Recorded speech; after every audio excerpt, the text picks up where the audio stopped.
charge. Yes, sir. You got that, Willie?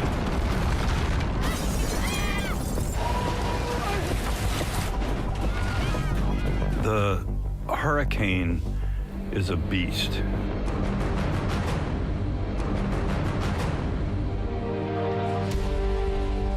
I lived through some hurricanes when I was a young boy living on the East Coast of America.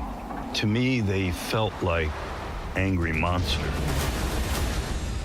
The idea of a heist going down in a hurricane immediately hit me as a new way of doing an action film. Why can't you open it? Somebody change the code. Where is she? We're going to have all the traditional elements of a heist, takeovers, plots, guns.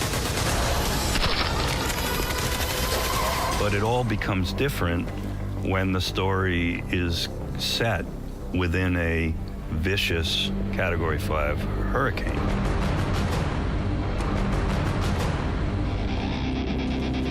My agent found out that Rob was looking for a cinematographer and asked me, do I want to meet with Rob? And I jumped at the chance. Yes, I will meet with Rob. And for one thing, it was like meeting an old friend. We hit it off right away. Hustle out, hustle out, hustle, hustle, hustle, hustle. This is Shelley Johnson, our esteemed cinematographer, who, with me, is going to create the intensity and the powerful imagery. I knew exactly what I wanted to do with this film from the day the producers told me the concept. Rob said from the very beginning, I want to get the camera in there, right in the middle of the storm, and I want the audience to experience it, know what it's like to be standing in a 100-mile-an-hour wind. Okay? Yes, sir. All right. The second I'm going to take is the second which looks the most out of control. Which is bouncing through here, okay?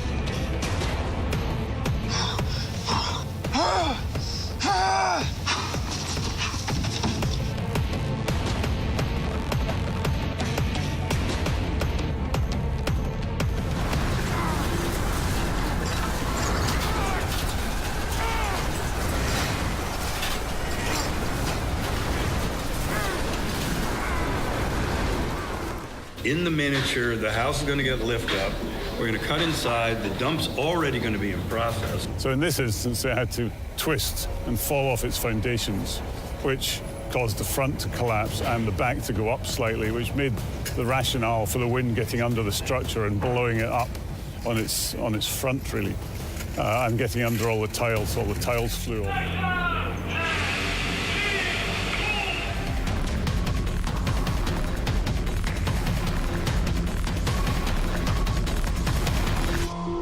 To make that happen, you can't do that for real. A house is just too big to do that. So this is where you come to either CG or miniatures.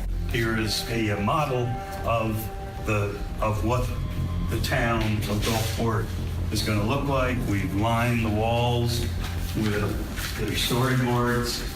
I'm a big believer in storyboards. I'm not a believer in previs. Previs is slow, expensive, and no matter what you do, it's a cartoon. You have ideas in your head, you write them on the page, and then you try to visualize them. You try to conceptualize them to create the movie before we actually put it on film. And then when we go to put it on film, we're trying to top these conceptions.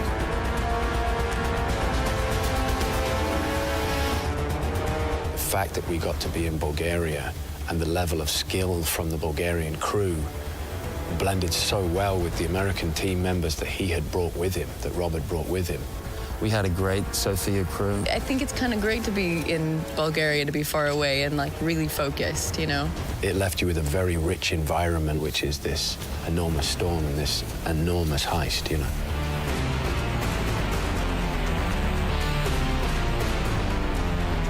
In this story, the love story is actually between the two brothers who are very estranged over an incident of their father's death when they were both young boys. What you doing here, Willie? There's a hurricane coming. And it's gonna be a mother. Look, Breeze he's a breezy guy. It is just a sort of a physical facade, because inside there's all sorts of demons that he's wrestling with. One of you Breeze Rutledge? Yeah, who's asking? The main one being the fact that he blames himself for killing his father. And he believes that his brother Will also blames him. But it wasn't until we had the scene where I wake him up and see him after 5 years that we kind of bonded. So what the script told us was going to occur with these brothers occurred naturally for me and him. And so the hurricane actually becomes a chance for redemption for the brothers. I loved the sense of partnership between the lead characters, and just as a feminist, I just thought, you know, it's not every day you get to play a character who's active and not passive. And, you know, mostly the female characters, especially in action movies, are like, please don't go do that dangerous thing.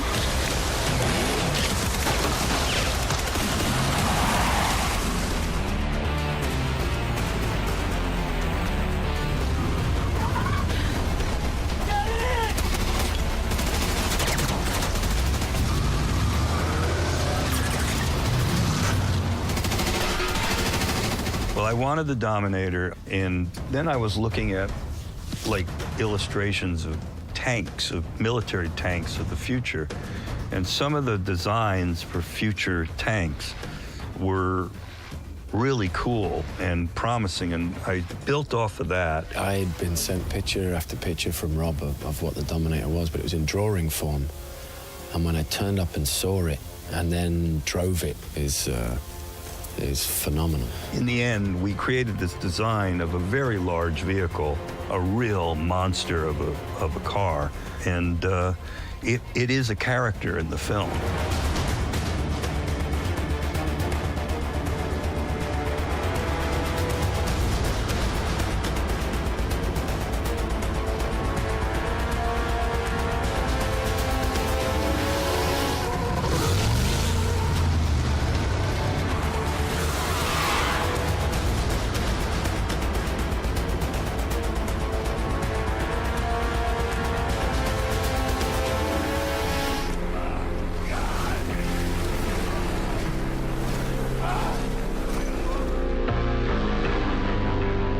Right after I was hired, I don't think it was 15 minutes, I got a phone call. There's Rob Cohen on the phone. And he said, Shelley, we're going to be shooting a lot of scenes in our Dominator, in our storm chasing vehicle, and we have whatever it was, 30 pages of dialogue inside this vehicle. So that was a pretty good challenge. Then I read this thing, these LED screens, and we tested them, and they're going to work amazingly well. We sent a friend of mine down to Florida, and a large, I think it was a Category 4 hurricane, was about to hit the next day. So they landed, and they were one of the last flights in, and I believe they had a rig. It's an array of cameras. That's in a 360 that they can kind of stick on top of a rental car, which is what they did. Really feels so much more natural, and the light looks amazing. To me, it was very important to have the storm light, you know, permeate into this environment of the Dominator, and by being able to light with actual images of the hurricane, we got that very natural feel in there.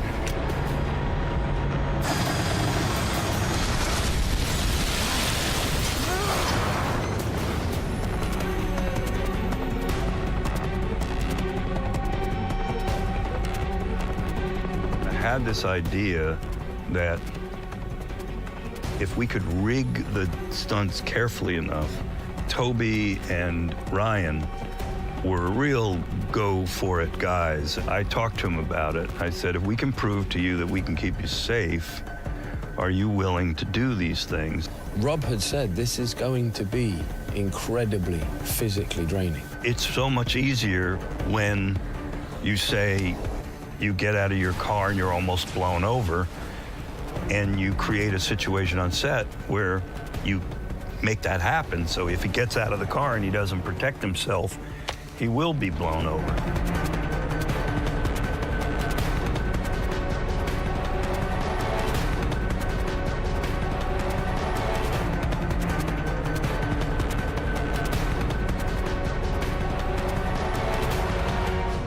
They would crank up the 100-mile-an-hour wind fans and the rain. And the first time they turned on the fans, the trees, the like potted trees, like slammed over, and it blew me over. There's debris of leaves and twigs and stuff flying in it, so you're constantly trying to keep that out of your eye.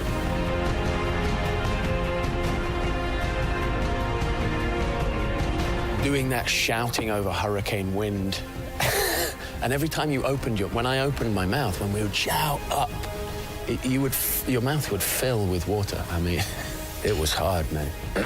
That was hard work.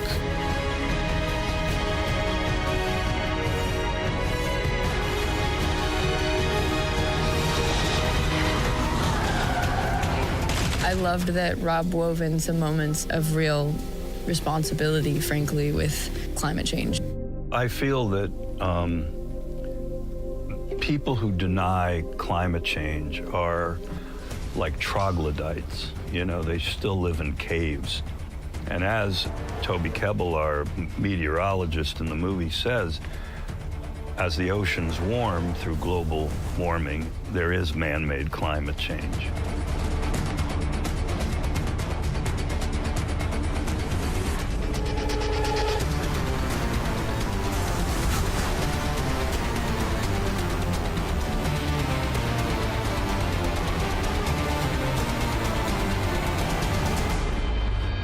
It's very clear that this is about global warming. Now, with the amount of industry we've had over the last 100+ years now, it's driven it forward exponentially. And I think you can't make a movie like this and not address the subject, you know, because the reason it's a Category 5 hurricane is because the Gulf of Mexico keeps getting warmer. And the more it warms up, the more power the cyclonic movements off the surface of the water to create a hurricane could be, you know, happening.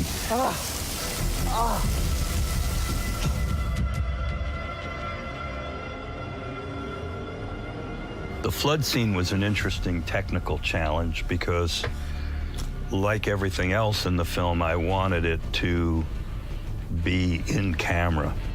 You got a woman who wanted to have a gardening shop. She's an eccentric gardener. She builds herself a container store, a store out of containers. For your point of view as the gardener, what's the difference between having a 10-foot ceiling with translucent material so that the plants can get light and a 20-foot? The whole idea is to make it claustrophobic. Yeah. The whole idea is to remind the audience at all times that there is a ceiling on this place, so that when the wave comes, it's like the worst nightmare. We decided to take 2 cargo containers, which held 22,000 gallons of water each, so 44,000 gallons of water, and put them on a mechanism that would tip the huge 40-foot long cargo containers. So the idea was that they're going to be in this garden center. A wave is going to come through the picture windows on one side and wash them right out the other side and into a flood.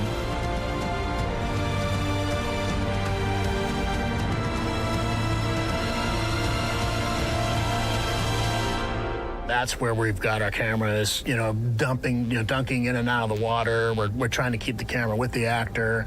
It's an extreme amount of current. There's something really biblical, I must say, about the sequence.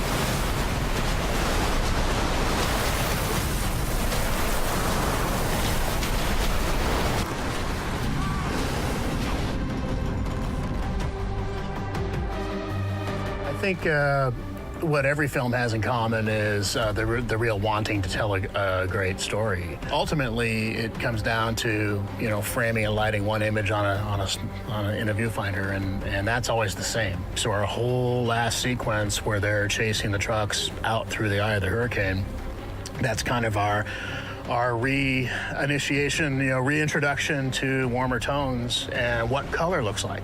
So that was a very well thought out idea to give the audience that, you know, feeling of hope at the end of the film and strictly told through color. Yeah.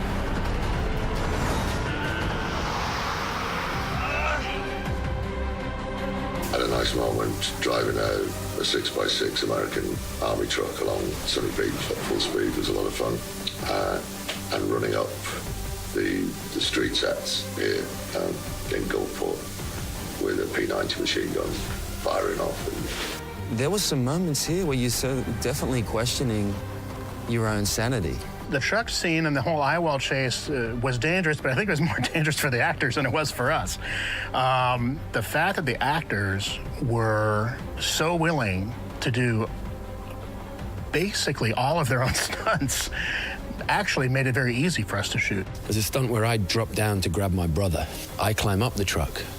He gets out of the car and he's going to run and jump as the car is drifting back, right? There's no foot on the gas. Just the distance keep getting longer and longer, and I'm having to sort of launch myself and hopefully grab the back of the big rig. And those split seconds that were in the air, it felt like maybe half an hour, and I just sort of broke it down. Like, this is interesting. I'm in midair right now.